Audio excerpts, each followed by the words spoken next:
Assalamualaikum warahmatullahi wabarakatuh. Senang berjumpa kembali dalam pembelajaran kali ini, di mana pada siang hari ini kita akan masuk pada pembelajaran tema yang keempat, yaitu globalisasi, subtema globalisasi di sekitarku. Nah, untuk muatan pada pertemuan yang ketiga ini yang diambil oleh Pak Arif adalah PPKN dan bahasa Indonesia. Oke. Selamat menyaksikan tontonan video berikut, semoga bermanfaat. Dan jangan lupa sebelum memulai pembelajaran, marilah kita ucapkan basmalah bersama-sama. Bismillahirrahmanirrahim. Baik anak-anakku sekalian, kompetensi pada pembelajaran kali ini yang akan Pak Arif angkat adalah yang terkait muatan bahasa Indonesia, yakni menggali isi teks penjelasan, eksplanasi ilmiah yang didengar dan dibaca. Kemudian untuk keterampilannya adalah menyajikan hasil penggalian informasi dari teks penjelasan eksplanasi ilmiah secara lisan, tulis, dan visual dengan menggunakan kosakata baku dan kalimat efektif. Nah, untuk pembelajaran PKN ya, kompetensi yang diharapkan adalah mensyukuri keberagaman sosial, budaya, dan ekonomi masyarakat sebagai anugerah Tuhan yang Maha Esa dalam konteks Bhinneka Tunggal Ika. Yang kedua adalah bersikap toleran dalam keberagaman sosial, budaya, dan ekonomi masyarakat dalam konteks Bhinneka Tunggal Ika. Yang ketiga adalah menelaah keberagaman sosial, budaya, dan ekonomi masyarakat. Dan yang terakhir, anak-anak adalah mengkampanyekan manfaat keanekaragaman sosial, budaya, dan ekonomi. Kita masuk ke materi yang pertama, yaitu menemukan kalimat utama dan ide pokok. Nah, apa sih kalimat utama itu? Nah, kalian bisa perhatikan, cermati di layar monitor kalian masing-masing. Di situ bahwa kalimat utama adalah kalimat yang berisi pokok pikiran utama atau ide pokok utama dan menjadi dasar untuk mengembangkan paragraf. Kalimat utama biasanya bersifat umum dan memuat keseluruhan isi dalam suatu paragraf. Kalimat utama tidak selalu berada di awal paragraf, karena gagasan utama bisa berada di akhir atau di tengah, dan terkadang juga muncul bersamaan di awal dan akhir paragraf. Nah, kita akan membahas bagaimana sih cara menemukan kalimat utama dan ide pokok dalam sebuah paragraf. Yang pertama, kalian bisa membaca secara teliti per paragraf dari per kalimat dalam paragraf itu, kalian cermati betul-betul ya. Yang kedua adalah tentukan jenis paragraf, termasuk paragraf induktif atau deduktif. Jika paragraf itu induktif, maka bisa dikatakan kalimat utamanya ada di akhir paragraf, dan sebaliknya jika paragraf tersebut deduktif, maka dipastikan kalimat utama berada di awal paragraf. Yang ketiga, pisahkan kalimat utama dengan kalimat penjelas ya. Kemudian yang keempat, ide pokok berada di dalam kalimat utama.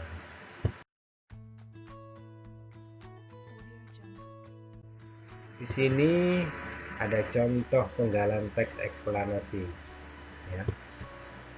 Globalisasi adalah suatu proses tatanan masyarakat yang mendunia dan tidak mengenal batas wilayah. Globalisasi pada hakikatnya adalah suatu proses dari pikiran yang dimunculkan, kemudian ditawarkan untuk diikuti oleh bangsa lain, yang akhirnya sampai pada suatu titik kesepakatan bersama dan menjadi patokan bagi bangsa-bangsa di seluruh dunia. Kemajuan infrastruktur, transportasi, dan telekomunikasi, termasuk kemunculan telegraf dan internet, merupakan faktor utama dalam globalisasi. Nah, kalimat utama yang ada di dalam penggalan teks tersebut ya, nah adalah globalisasi adalah suatu proses tatanan masyarakat yang mendunia dan tidak mengenal batas wilayah. Kira-kira ada di kalimat yang berapa, guys? Iya, betul, ada di kalimat yang pertama. Lalu kira-kira ide pokoknya apa ya? Ada yang tahu? Ada yang tahu?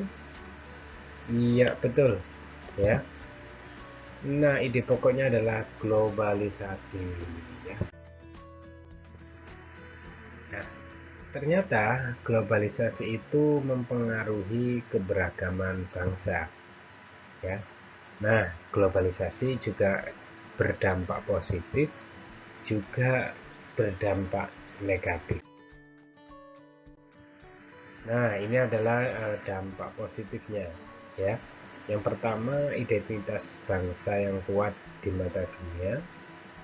Ya, yang kedua, mempererat persaudaraan antar anak bangsa, menjadi aset wisata dan menciptakan lapangan kerja. Yang keempat, dapat dijadikan sebagai sumber pengetahuan. Bisa jadi keberagaman atau dari hal yang muncul di suatu bangsa itu bisa menjadi sumber pengetahuan karena di dalamnya tentunya akan memunculkan teori-teori baru terkait perkembangan sosial. Kemudian yang kelima, media hiburan yang mendidik. Tentunya keberagaman budaya yang bernilai positif akan menjadi nilai plus dalam pendidikan bangsa dan negara. Yang keenam, menumbuhkan rasa nasionalisme, yaitu pasti ya, dan rasa memiliki serta menghargai. Nah, ternyata perubahan sosial budaya itu tidak hanya berdampak positif, tapi juga berdampak negatif. Nah, ini dia menumbuhkan kesenjangan sosial, ya. Pasti akan ada kecemburuan di situ. Ya. Kemudian yang kedua, menumbuhkan kecurigaan karena perbedaan bahasa, adat istiadat dan budaya. Yang ketiga, menimbulkan pertentangan karena perbedaan pendirian, keyakinan, dan tidak adanya persamaan pandangan antar kelompok. Ya, tentunya dengan beragamnya latar belakang sosial budaya seseorang berpengaruh terhadap pola pikir, sehingga pasti akan ada perbedaan-perbedaan dalam pendirian. Keempat, adanya hambatan pergaulan akibat perbedaan bahasa dan budaya. Semakin berbeda bahasanya dan budayanya, pasti di situ akan menimbulkan hambatan. Dalam artian komunikasi pasti akan terhambat jika salah satu di antaranya tidak memahami bahasa tersebut.